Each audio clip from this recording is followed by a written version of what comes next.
10-й фонтана снова идет захват пляжа, присутствует муниципальная варта, патрульная полиция.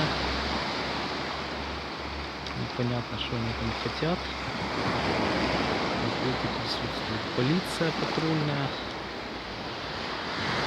муниципальная варта. Целых 2 машины приехало. Непонятно зачем.